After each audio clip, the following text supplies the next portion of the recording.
Chapter 22. Towards the Erased Continent. It's been a difficult night.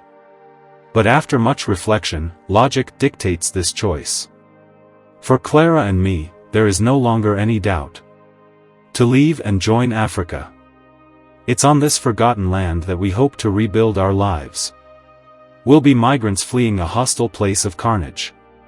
Gabriel and his uncle, however, don't share this vision. I'm not convinced we can live happily as perpetual outcasts. Better to run away. But we'll have to say goodbye. Hope has given birth to a new despair. Taking the risk of leaving the last members of my family for good. It will surely take time for us to accept this choice. One thing's for sure, though, and that's that this morning we can already start thinking about a plan. Then, in a few days' time, we'll be on our way to a friend of Jacques. Her name is Amethyst, I believe. But that's for later, because today will be just a sleepy day. A day between sad reality and... A new alarm screams in our ears. Assault platoon approaching. Assault platoon approaching. Jacques connects to the home server. A sub-virus had been planted in the bank's files. We've been spotted. They will be here in 20 minutes. Caleb's on board. We don't have time to think. We just have to act fast. We grab a few things and jump aboard the Kanzer. Jacques switches on all the stealth functions and pushes the engines to maximum power. The refuge is no longer a refuge, we're on the run again. Jacques heads for the tunnels several dozen kilometers ahead. We need to get to the surface ports. Our last refuge keeps in touch with us and keeps us informed. Assault sections arrive on site. Immediate attack. Automatic defense system activated. I can connect to the street surveillance systems to witness the scene. I activate my virtual functions and position myself opposite the shelter we've just left. 4 military vehicles take up position around the building. Jacques intervenes. I've got a nice surprise in store for them. He frowns and orders, home automation control. The program gives him access to various functions, and he chooses, trigger total explosion. Countdown, asks the program. Jacques turns to me, have they arrived yet? There are at least 30 guys on the street, some of whom are starting to enter your house. He gives the order, no countdown, immediate explosion. It goes off instantly. The detonation is phenomenal. A huge ball of fire and smoke rises up to the dome. Numerous incandescent bodies shoot into the air in blinding sprays. Caleb, who had stayed behind, was one of the survivors. The shockwave knocked him to the ground. He jumps to his feet in a rage. Many of his men are dead. He has to find someone to blame to calm his nerves. I'm sure he's thinking of me. Surely he'd have liked to know I was under that pile of flaming ruins. With a hoarse howl, he calls out to one of his surviving officers. The man steps forward, his gaze fearful. Although he outweighs Caleb by at least 2 heads, he looks terrified and looks down resolutely after catching a glimpse of his superior's grimacing face. He knows that Caleb has the power of life and death over him, that he's part of the small group of people who make important, even vital, decisions for the entire people. Yes, Admiral. Stand at attention. The soldier complies, straightening up, lifting his chin and arching his torso. Drops of synthetic sweat bead at his temples. He waits, trembling, for his punishment. Caleb throws a lightning punch in the stomach. The lieutenant bends double, involuntarily offering his neck to his superior, who then delivers another blow, even more violent than the first. The soldier flattens to the ground, half unconscious. The audience watches in amazement at this degrading spectacle. Terror reigns in the ranks. Caleb slowly places his foot on the lieutenant's skull and hammers in a loud voice, "All I have to do is squeeze and you're dead." The atmosphere is increasingly oppressive. Everyone feels as if Caleb's foot is about to crush their own heads. You sent your men too soon and lost track of the runaways. I'll give you 4 days. Not one more. 4 days to find them. Kaleb increases the pressure of his foot on his subordinate's skull and continues, his voice cruel, I wouldn't advise you to come back empty-handed. If you fail again, I'll kill you. He presses further, drawing a final groan of pain from the lieutenant. Then he quickly withdraws his foot and helps the victim to his feet, an evil gleam in his eyes, a sadistic sneer distorting his mouth. Finally, he readjusts the collar of his black leather 3/4 and walks away as the audience salutes him. His silver decorations glow red as he skirts the flaming building. I cut the connection and return to the Kanzer. We still have a long way to go. The journey is a real hazard until we arrive. Despite the Kanzer's extraordinary faculties, it's not designed to pass through matter. A simple physical barrier would be an almost insurmountable obstacle for us. Our choice of route will be decisive. Jacques announces our early arrival. He contacts Amethyst in secure mode. She appears on our screens. She's a beautiful woman of about 60 with a shaved head. Her eyes are full of strength and dignity. Her smile for Jacques brings out a cluster of fine wrinkles around her eyes, illuminating her deep gaze. This woman exudes an undeniable charm. Jacques starts the discussion, Hello Amethyst, I need you urgently.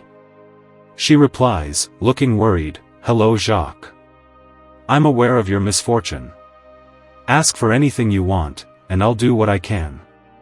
He asks, I know you're still working on your modular vehicle project, so I'd like to offer you the chance to try it out on a large scale.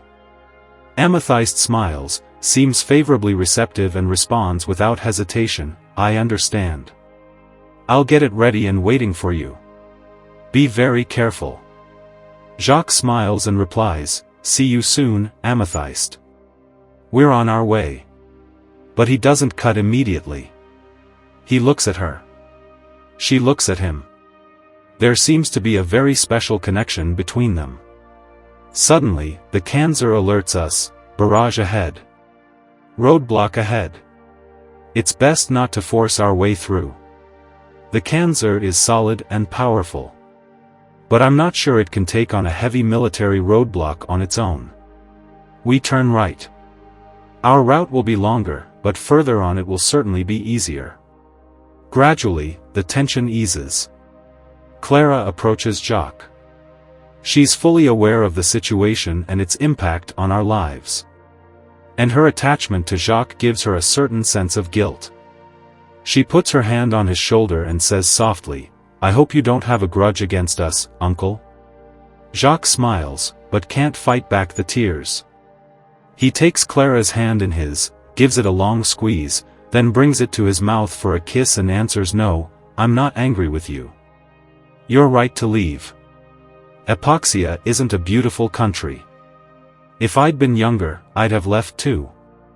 Clara's relief is palpable. She places her other hand on Jacques. Then she steps back and turns to me. Her beautiful smile sounds like the rebirth of hope. The journey continues in the best possible way. On the networks we intercept government messages confirming our very active search and, above all, the fact that they have no idea where we are. We can now speed along, traffic almost non-existent. The dark city fades away to our delight. The gigantic dome protecting Epoxia gradually disappears, and a yawning chasm swallows the Kanzer, taking it to the annexes near the main city. The road climbs steadily. We're approaching the surface and the fresh, polluted air. A huge transparent tube, however, protects us from the harsh climate outside. As far as the eye can see, there's a sea of ice and snow that a blizzard continually sweeps away. The heavy, gray sky lets in a few flashes of sunlight. This desolate spectacle nevertheless delights us, as we rarely have the opportunity to contemplate life outside. Nature reveals its wild, hostile beauty, almost frightening. In the distance, a clear, bluish glow signals the sea. Indeed, the tube runs along the coast. Here too, the rare users of this stretch of road are treated to a vision of permanent cataclysm.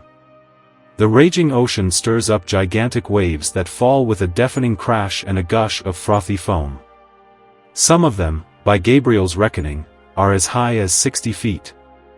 Man's relentless pursuit of progress, bolstered by his all-powerful technology, has long since forgotten that he is but an insignificant grain of sand.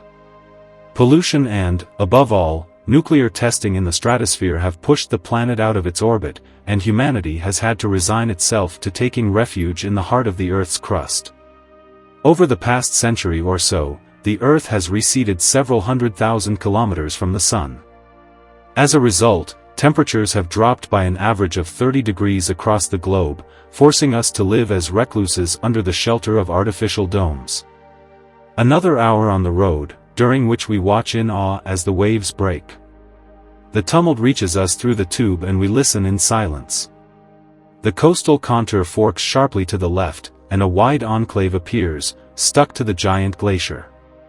The tube joins a transparent dome housing Annex 16, a small city of around 600,000 inhabitants, whose port is home to a few cargo ships. As soon as he passes the town's pediment, Jacques parks meticulously and makes a complete analysis of the site. After a few seconds, a precise assessment appears on his control screen. He engages the voice function and everyone can listen to the onboard synthesizer announce the result. Perimeter unguarded, no government sections in vicinity. City security gates set to minimum alert level. Vehicle not detected. No chase or follower vehicle. No alert, situation normal. End of report. Well, we can go, there's nothing to worry about, says Jacques. He then connects to his secure communication systems, contacts Amethyst and announces our imminent arrival so that she can guide him to her. Indeed, almost immediately after the message breaks, the Kanzer registers a sequence of information from the outside and automatically begins to follow a virtual link to its destination. After a 5-minute journey, the vehicle plunges deeper and deeper into the dark bowels of the port, approaching the city's most dilapidated troglodytic warehouses. The docks, which are flush with the water, are partly dug out of the ice. The area appears to be abandoned. The radars show no sign of life. After a brief moment, the pavement bursts all around the vehicle. The ice shatters at the joints of the discrete freight elevator and, gently, the Kanzer descends into the subterranean lair, while holograms broadcast the usual view of the alleyway to curious onlookers. The airlock suddenly stops. Above us, a plate blocks the entrance. Instantly, lighting strips light up all around us. Opposite us, another airlock opens. Amethyst comes towards us. Jacques gives her a broad smile, then turns back to us and says, "Here comes Amethyst." Amethyst exults, "Jacques. My dearest friend. I'm so happy to see you again." With gentleness and tenderness, Jacques embraces and kisses his closest colleague. Intense joy lights up their faces, and the tender glances they exchange give us to believe that there has been more than just a working relationship between them. I suddenly realize that Uncle is not only an eminent scientist, but also a man capable of emotion and love. Then she comes over to us and gives us a warm welcome. Her attachment to Jacques immediately gives us a certain closeness. Amethyst's field of expertise is particularly complex. She is at the origin of new vehicle concepts. In particular, she designed what were to become Kanzer-type vehicles. The lady of the house invites us to follow her. There, in her den, Jacques explains the whole situation. For about 2 hours, Jacques lists and explains all the data I've collected. She discovers the full extent of the lies, the vast manipulation. As expected, she's shocked. She sits down, internalizes, then catches her breath. Now she's in the know and, above all, totally committed to our cause. So she doesn't hesitate, on the contrary. Amethyst turns to Clara and me and says, "Are you the ones who want to leave?" I answer, "Yes, absolutely. She suggests, "So, come on, I'll show you to your vehicle." We pass through other rooms, other laboratories. Experiments are taking place. Then, through another airlock, we enter a deep hangar.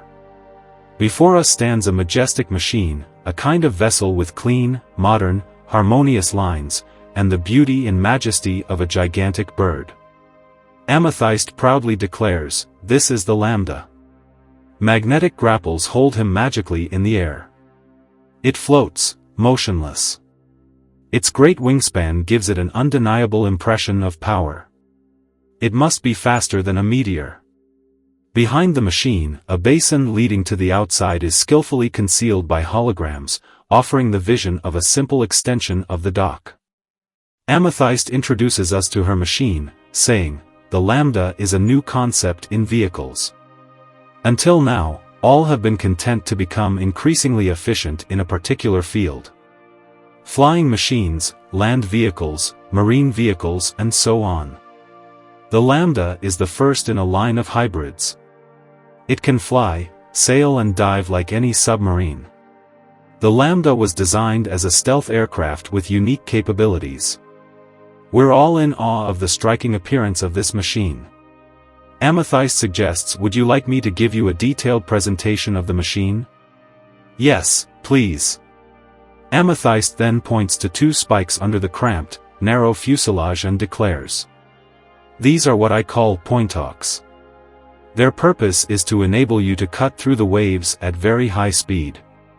I'm sure you've noticed their incredible height on the way here. They're often over 40 meters high, and to get through them you either need to have the same mass as our giant cargo ships, the Titans, or you need to get over them. But such a maneuver would immediately be detected by the coastal bases. The only solution is to cross the waves. To achieve this, the pointers create a powerful magnetic field around the Lambda. This magnetic field is aerodynamically determined to ensure perfect penetration of the water, even at high speed." She then moves to the right side of the Lambda and says, "Come closer. Position yourself inside the markings." No sooner are we within the rectangle designated by Amethyst, than skillfully directed magnetic jets lift us into the air to the level of the craft's cockpit. Automatically, the streamlined cockpit opens up to reveal its two-seat cockpit, one behind the other, the second slightly higher than the first to offer an equivalent field of vision. Opposite the seats, several dashboards and a huge joystick covered in buttons. I begin to doubt my ability to control such a machine, rubbing my head doubtfully, and ask, "But how are we going to pilot this thing?" She replies, "Don't worry, you'll get the hang of it in no time. You can choose between 4 types of control over the Lambda. Either you connect to the machine and your thoughts will be translated into mechanical commands, or you pilot it manually and all the buttons can be used, either by voice, or, the easier solution, by mixing the 3 previous possibilities. Most of the functions in the cockpit are identical to those on the Kanzer that brought you here.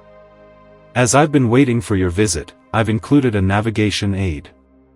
All you have to do is log on to the cockpit and, as soon as you look at a function you don't understand, the information will automatically appear on your retina.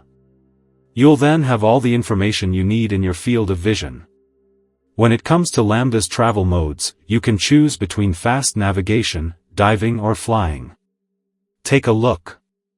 Without making a single move, Amethyst mentally orders the vehicle's metamorphosis. The wide wings fold in and point towards the underside. The upper ailerons shorten and the tips Amethyst has presented move forward. Despite the change and the reduced wingspan, the Lambda retains an aggressive profile. She says, this is its naval configuration. Earlier, it was in its aerial position and now. The machine changes again. The spikes disappear towards the center of the machine, the wings half unfold and their material, as well as that of all the ailerons, is transformed into an almost translucent membrane with fine violet reflections. The Lambda alloy has been transformed into a malleable fiber. It's a new process I've invented, which allows precise pressures to be exerted in the liquid element. Penetration is even more delicate than in air, as water is denser. As a result, side thrusters are no longer necessary, as the diaphragm positions itself according to the pressure required, giving perfect control. Thanks to these devices, head motors, usually indispensable for submarines, become obsolete. This saves energy and eliminates noise. Lambda is virtually undetectable. Clara exclaims, practically, but not totally. Amethyst explains no, unfortunately, because you're going to have to reach the border in naval mode, and this system, however efficient, can create some undesirable sound frequencies due to shocks between the force fields and the wave. And the Coast Guard has radars smart enough to detect an anomaly in these sound shocks.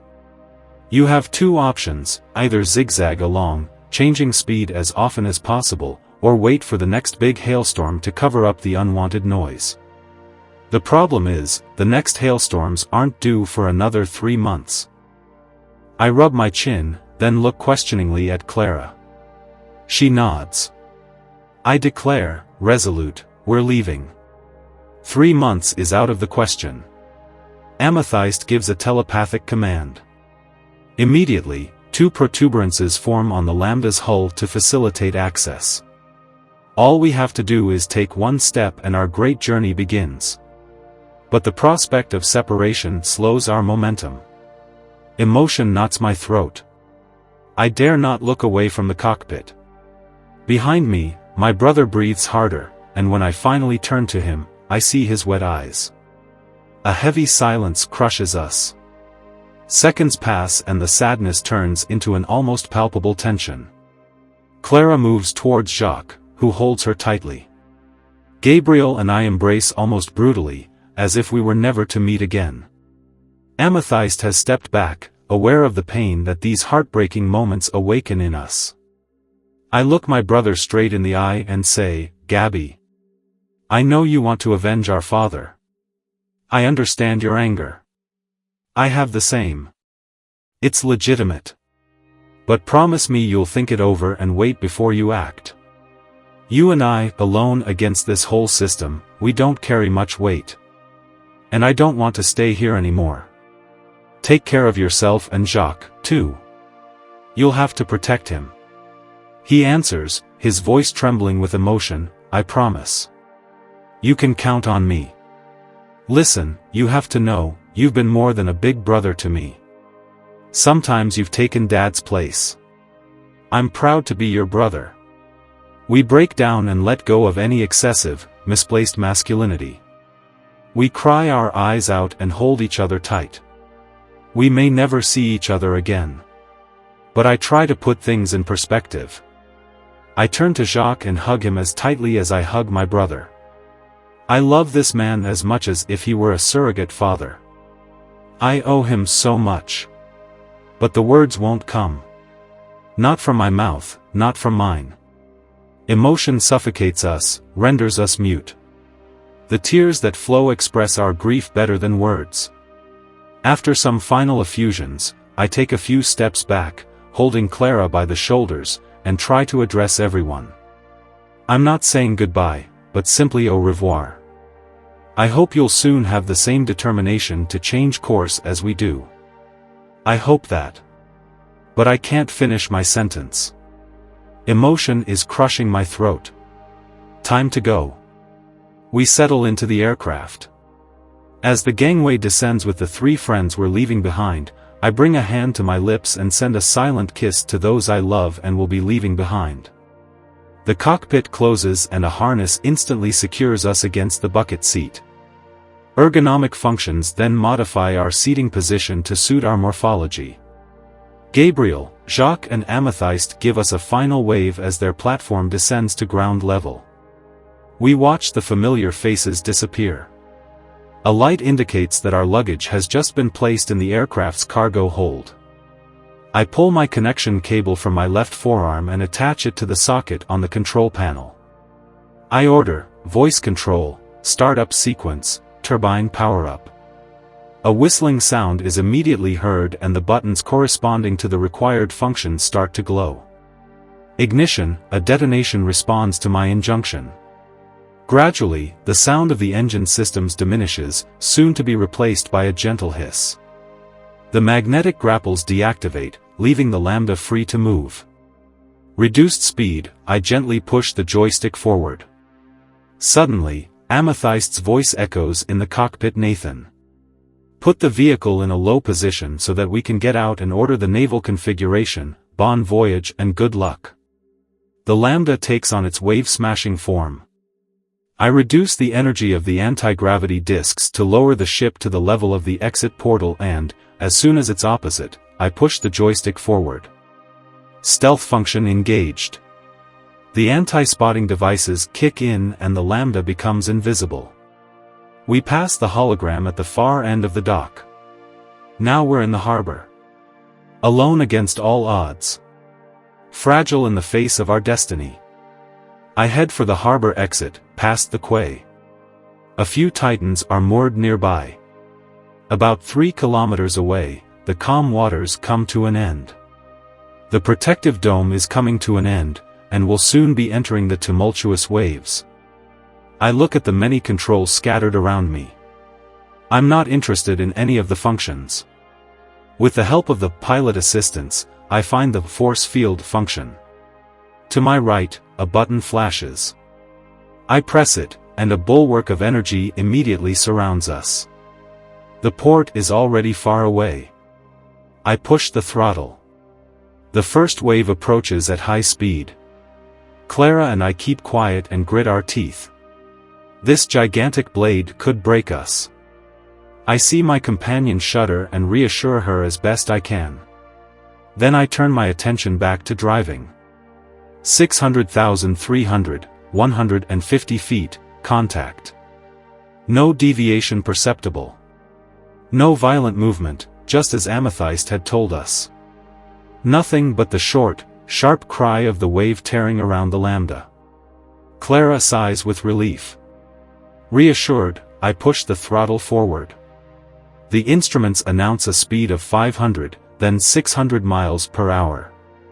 I comply with Amethyst's explanations and set off on a long, winding course, alternately lowering and raising the revs.